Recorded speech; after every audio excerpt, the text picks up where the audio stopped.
Hello, Aging Ages. Welcome to another Gamecast by Indy. Now, today we have a very interesting game for you. On the one side, we have a team which has a high level player teamed up with players much weaker than him, and on the other side, we have a balanced team of about 1700. Now, this game is being played on Bogland. A couple of things about Bogland: it's one of the newer maps. Bogland is sort of in a way like a nomad map where you don't start with the town center. You start with a mill, a tower, your standard villages, and you have some sheep and goats nearby, right? Over here, these are geese and goats, but yeah, generally you get the idea. There's limited gold, there's woodland, as you can see from the screenshot here. There are no boars. There are more than the regular number of relics on the map, and it's a defensible map, yet it gives you an opportunity to create openings if you can hit woodlands. Let me introduce the teams. Now, we have Sneaky Chief's team. Sneaky Chief is a pretty decent caster and player. He's about 1500. He's playing here as the Turks, which is something he wouldn't mind, given the fact that he has, on this particular map, there are choke points which he can control with his Janissaries, yet it's open enough for him to be able to use his light cavalry and cavalry archers. He has T.S. Chan with him, who's Portuguese, another gunpowder civilization. Thankfully for them, our team didn't have any Italians, so they should be good. Portuguese, again, is a strong late game civilization, and given the fact that he does spawn at the back, he should be able to utilize his bonus there. Now, the other player they have is Carlos, who's Goths. Carlos is a newer player. Maybe if one of the other players had Goths, they might be able to get more out of it. But for a newer player, having Goths, especially when the other side has archers, might work out. T.S. Chan is in front. Just a correction there. Anyway, so, but the most important thing is that Booty McBootface, which is actually Canada's Smurf account. Canada is a pretty big player, 2600 plus. Even his Smurf account has gone up to 2500. He's at the back, which is pretty important, because if that was not the case, then our team would have gone ahead and double teamed him to take him out of the game, or at least hit him early. Now, on our side, as you can see, we have Indy. That's me with the Aztecs, which might not be the most ideal thing to have against a combo where the other side has Goths, Turks, Portuguese, and Berbers, all strong range units, which are just going to melt my infantry. I do have better skirmishers, but given the fact that they aren't game-winning units, this really puts me at a disadvantage. I do have with me Ethiopians, which is TK's army up front, and that should be a pretty strong civilization there. We have Banyu with Vikings. Banyu again is a pretty decent player, about 1800, and Vikings is an all-around good civilization. We have Bioengineer as Burmese. Now, Burmese special unit Arambai just melts buildings. So if he was in the back, that would have really benefited us, because two castle Arambai is quite a standard move on most arena maps, and you could have done that. If him and I were replaced, that would have helped our team quite a bit. As luck would have it, he is up front, which means he will get pressured early. Most of us were playing this map for the first time, so we didn't know much about it, but I think Canada had a rough idea as to what is in the map. Sneaky gets house there. Just going to go to the perspective of Canada, who is at this time really walling up and preparing for an attack. He will go scouts, which does make sense with, having Berbers. Everyone's walling up. Banyu is sort of late, and this will actually cost him later on. He could have easily walled. He has a defensible base, but I think he was more concentrated on attacking.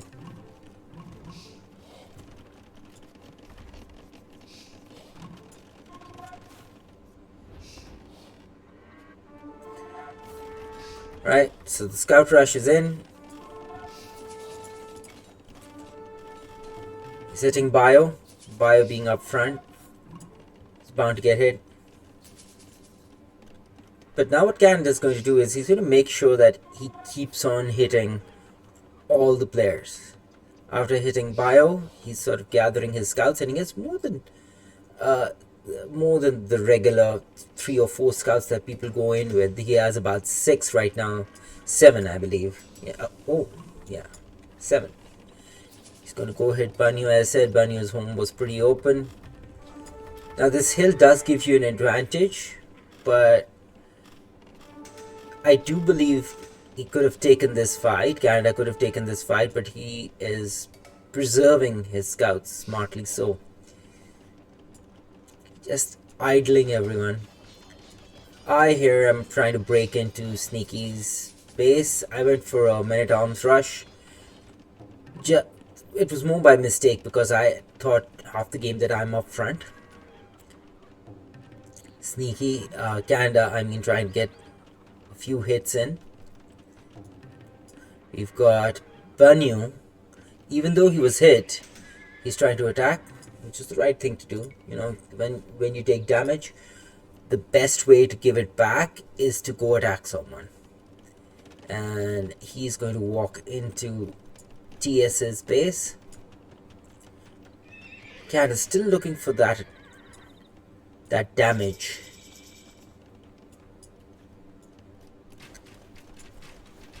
Right, and he's going to break in over here. Oh, Canada finds my villages. I lose a few Eagle Scouts too here. Takes out 3 of my villages. Banyu, pretty effective with his archers. Just guiding the knight there.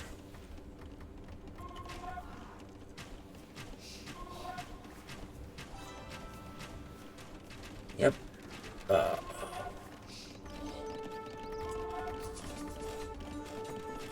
Rightfully so, Canada is attacking Banyu's base. He knows that in order to get in, he needs to start hitting. Look at the number of knights he's got. He's got Berbers.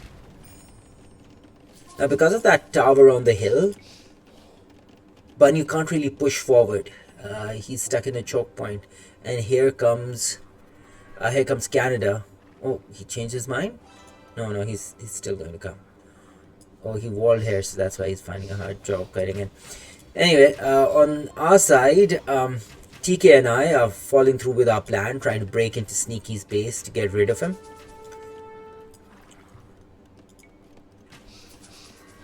If Banyu was under pressure, we might have had to go on that side, but, you know, he is being pressured, but he's still in the game.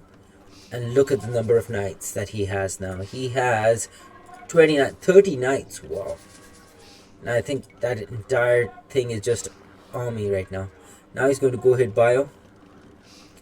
And that makes... he could have hit him, because that would have made sure that Rambai don't come out. But he changes his mind and he's going to go after Banyu. Banyu has a good defensive force. If he was on the hill already... Yes, so he has to back off. He knows he can't win that fight. We are in. And Sneaky is going to lose a lot of villagers trying to protect this castle. Right? Now, TK and I know that we have to hit Sneaky. We need to get Sneaky out of the base, because Sneaky, again, is a good player. And if he stays in the game, he'll just make things even more stronger. Now, Townsend was taken out here. TS is giving his contribution is here as well. These knights will have to back off because those spearmen are researched, and even if the knights are able to kill them, it will be a Pyrrhic victory, which obviously there's no point in doing.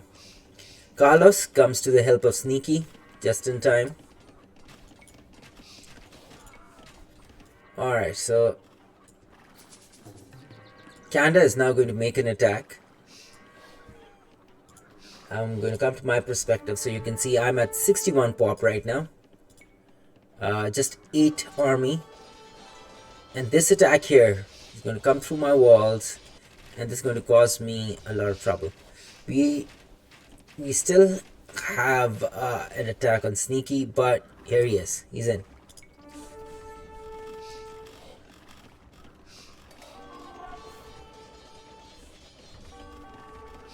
Now, because of this hill and everything, I am losing villages, but my population isn't going down by that much. And of course, we have Bio coming in to help me out as well with his Arambai. We've got Bunyu here. So, although this attack might have seemed like a good idea at the time, he did lose a lot of his knights here. But he's actually taken his knights over to Sneaky's base and saved him. And that might have been his plan all along. At this point, our team had decided that since our slow-moving army was already here, all of us were going to push on to Sneaky and try to take him out. Of course, these knights are going to take out all of these archers here. Archers weren't able to get any major kills in. TS is still attacking. They're on to TK now. Arambai, they're pretty good at taking out buildings.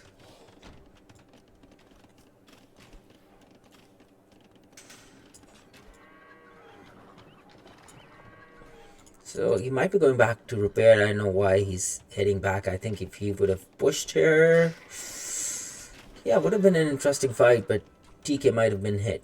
Anyway, Sneaky is still in the game. Sneaky's putting down another archery range, and if I go to his perspective, I'll see he's also trying to put down a castle. Although it's going to take him a while to do that. Now, oh, so he's waiting for them to be cavaliers. Going up to Imp, Canada is. Berbers, of course, that's when their archers also come in, camel archers. And Arambai, as you can see, they just melt buildings. Again, TS's placement of his castle, tower, and TC, they're making sure that these Arambai have to go for side attacks. Okay, here he comes again. Oh, he moves back. He might have been able to do some damage there if he had not, but he has to do that. Castle is denied to Sneaky. And here's the attack, right on Banyu's base. Banyu doesn't have any army here. He's trying to put down a castle quickly, bring down his army. Obviously, the TC is going to be lost. And look at that line of Dan. Here he comes. Teal, sorry. Banyu, obviously being attacked there, didn't micro his army. You have to always set patrol or attack move. That way they fight rather than just dying like that. Arambai just making a mess of everything. They are just so good. Look at that. He'll just take out the TC in no time. Camel archers in play. You might be able to see that their upgrades are in place, and camel archers, not just camel archers, elite camel archers, they are just going to clean everything up. This unit, as one of the stronger players in any game, this is what you need to do. You need to have a unit which is population efficient, especially at 200 pop. Camel Archer just does exactly that. With all the pike and trash in the game, they can really take care of this. Treb war started here. Banyu being pressured hard. Arambai still in play. And what a game by Bio. Bio, although the weakest at this point in the game, in the teams, I mean, really played well here.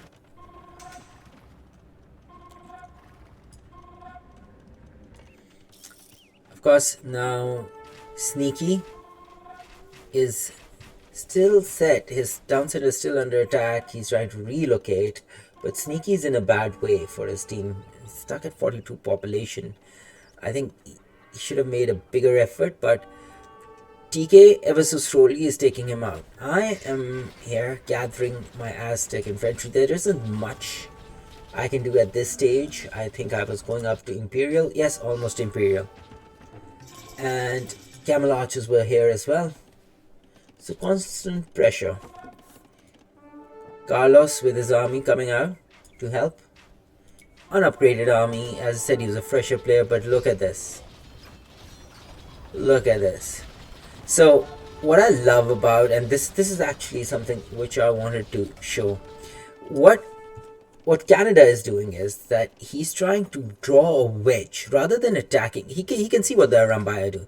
Rather than attacking Bio first and then moving up, leaving his flank exposed over here, he's going straight. He's going to draw a line between myself and Bio by making sure that we cannot communicate, we cannot coordinate our attacks, right? And in this way, he's sort of taking map control.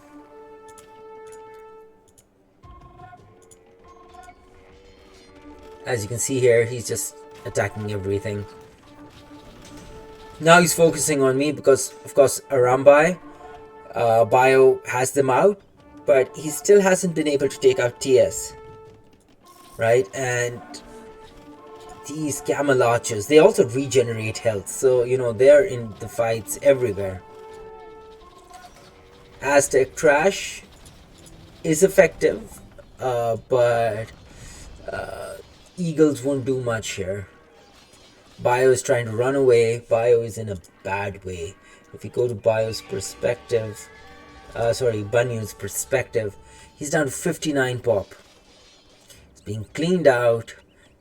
And so Bio does the right thing. He goes ahead and attacks Steel's home base. That is Canada's home base. And over here, as you can see, TK is still pushing. He's still pushing hard. Sneaky isn't out of the game, but TK is pushing this through. Now this is going to be unfortunate for Canada because he's going to take out Banyu, but for some reason TK, just not feeling it or something, resigns. I think he just felt that he didn't get enough support. He has 52 population. He has his villages here, but he's constantly being attacked. I don't know why he resigned. I don't think this was a point. Maybe he thought Canada's about to take the game or something and just thought he would not be needed. But this just turned into a 3v4. He was hit. He couldn't get most of his resources. He was, not mining gold. So that might have been one of the reasons, but I just don't see why he would do that. Now, the situation Canada's team is in is that TK is now going to attack Carlos. Now that he's managing his army, I think he'll do much better. Of course, those are just scums. I am trying to push back. I am mostly using pikes, but now Canada's gone ahead to take Bio out. Bio, whose score was right up there, he has to fight this fight because Arambai are not going to be effective against camel archers. Now the problem is that for me to send support to Bio, I have to go through 1, 2, 3, 4 castles. And I'm going to lose out a lot. I don't think I have much army right now. I have resources, but I have to clean up all of this. I have 80 infantry, so I do have army, but it's all over here. It's all over here. And Bio is getting hit hard. Bio was at this point telling me that he wants to resign. I just told him to hold on to it, make it his Alamo, and kudos to him because he really took all this pressure. He is trying to make an attack back, but it's very hard to stop these camel archers. Elite camel archers are very effective. Aztec infantry, it's a monster. As you can see, 13 plus 8. So that's 21 attack. Almost like a Teutonic Knight. And Carlos is now should be asking for help. I am trying to get through. I am trying to get kills. This small patch does give me give me a place to get them. I did take out one castle, but there are, as I said, 4 castles is what I have to destroy. And I did realize, by this point I'd realized I need to take out those trebs. Bio is down to just a few villages now. Yeah, 38 pop. Bio was in a bad way. Canada, I've gone ahead and attacked his base again because Berbers. TES is able to make these janitors, I think. Yeah, janitors, elite janitors, and that's really giving him the micro ability to take out infantry. And now he starts taking out organ guns as well. Camel archers, they should be able to clean this up, protect Carlos. But I think even now Carlos, if you look at his score, he is sort of feeling the pressure. Now Aztec, you can just throw your infantry at the enemy because it's just that cheap. But gold is what is required. I don't have the most efficient economy. Of course, Canada does not really need to worry about resources yet, but army is going to matter, and he is losing castles. I'm slowly but surely creeping through.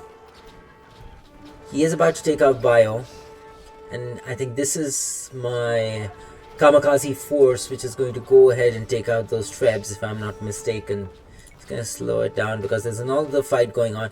And TK, he has attacked the supply line for the camel archers, which is going to dwindle their numbers more, right? And another military building goes down. But look at that. So Canada knows. Carlos, by the way, is just resigned. Carlos didn't have much resources. Yeah, Carlos at this point has resigned. Canada is still in the game. Canada is still there. So it turns into a 2v4, and still it seems as if Canada is going to take the game. And that's because, and this is what I was talking about, a good player makes sure his presence is felt. He is stacking here. He is making sure that Banyu's base is not secure. He has this castle there, constantly sending cavalry into our homes. There are so many units. There are so many units of our team. I'm just going to go to our view and military view. There's so many military units of our team which have to hold back just because of those raids coming in. So, because of that, you can't really use your numbers. TK, I think, is going to get wiped out here. Obviously, this combo, organ guns and janitors, they're very effective. And here come the camel archers. I think that's also going to change. Yep, I took out those trebuchets because without the trebuchets, the camel archers will find it very hard to destroy these buildings. So Bio, I think he was down to just a few villages now. 7 villages. But Bio is still in the game. You have to band together. You never know where the game's going to come back from. And it's not that he's just going to sit in the game. Bio's just he's going to have a role to play here. Again, sending that cavalry, using the extra food that he has. He has lots of food. These hussars mean nothing for him, creating them. And he's just sending them in everywhere. And taking over resources, taking over gold and whatnot of all his resigned players. And look at that. Look at that. He has cleaned up my farms, and Aztecs rely on their farms. He's getting into Banyu's base. Down to 2v4, and yet look at his score, 23,000. This is what a good player's gameplay looks like. As you can see, Bio is trying to get back into the games. Still not out for it. Still there. He is losing numbers, but he is just attacking everywhere, just wrecking everyone's economy right now. Here come the janitors with the organ guns. Now this to me was a very important fight. He's about to put down another castle.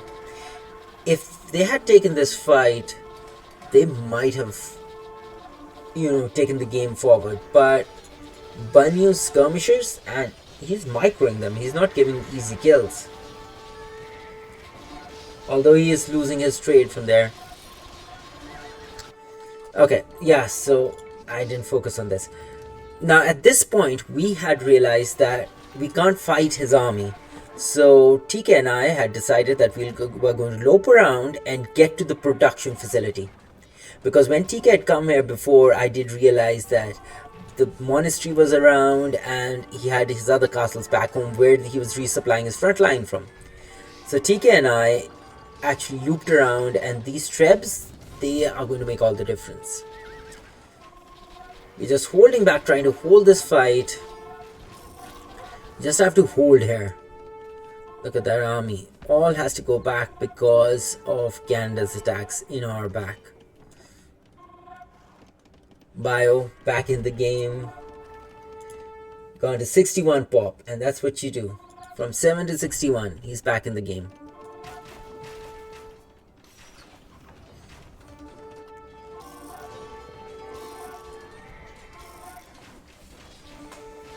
Now Canada knows if he comes back, he might be able to clear that army out, but he has to knock someone out. None of us have resigned as yet. So psychologically, that's also pretty discouraging, right? Two of his partners resigned without much effort put into it, and he's just lost another castle.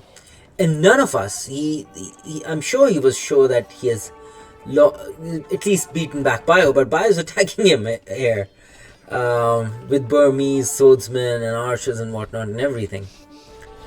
He's trying to hold this fight. To his credit, he's got those organ guns. Maybe if he had a few more, he might be able to hold this fight, but trying to hold this choke point. Pathfinding issues here. Fighting a single skirmisher. But this army, he needs to remove this army. And I'm about to put down another castle. And that's it. TS also knows that it's over. And now we'll see the GG coming from Canada. But he's played very well. He has... Look at the map control, even now. Trying to take good engagements, but... Of course, his main production facility, and look at that. TK is just moving around his base with impunity. He doesn't worry. Even Bio is coming out. And this is why I say you never resign. I showed you, Bio was down to 7 villages. Just 7. Bio, right now, Bio has... Look at that. Look at that. His villages are still 7. But he has an army of over 60. And still pushing through. Canada, what a player. Still pushing through. He is still getting in there. Look at those cannons. He's just going to play on the resources he has.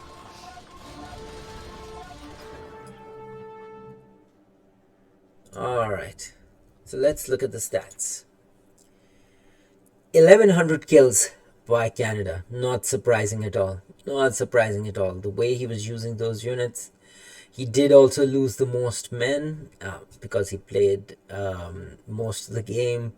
Losing quite a few buildings as well. I am the only one who lost more than that. I lost 50. Oh, sorry, buildings raised.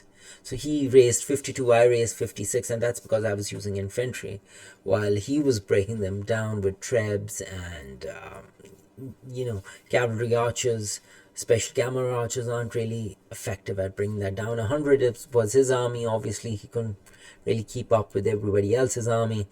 Carlos just had 79 units. 14 by Sneaky. Sneaky is a good player. I'm just surprised that he resigned that quickly.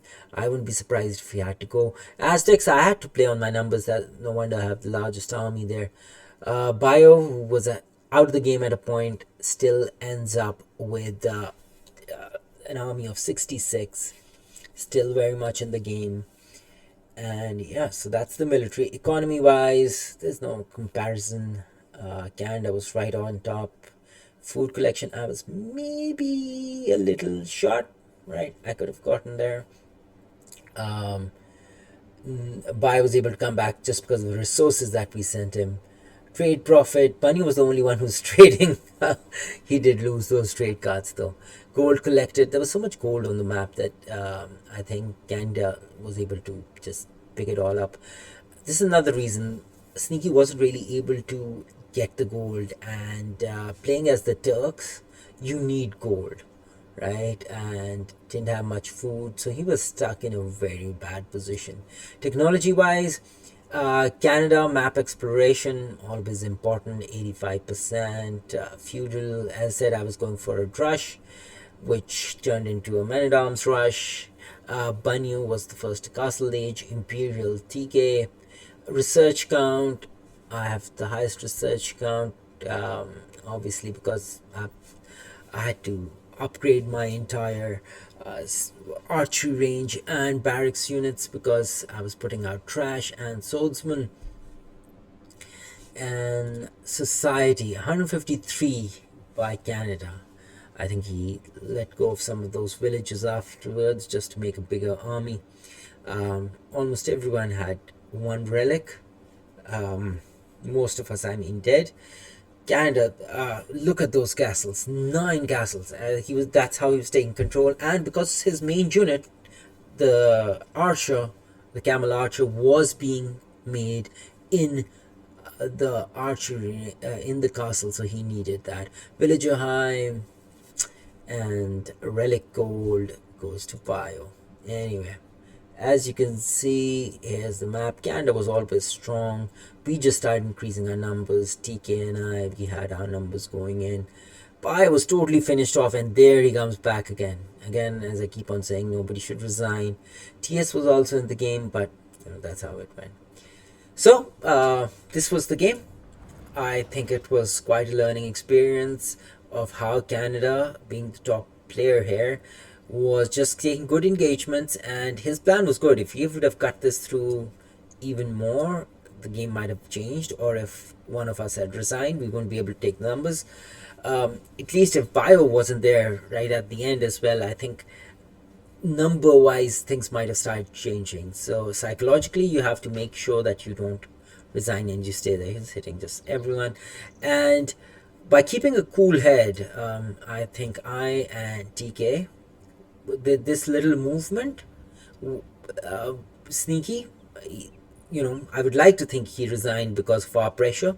Carlos again with TK's pressure, and I do believe that taking of this area was the key.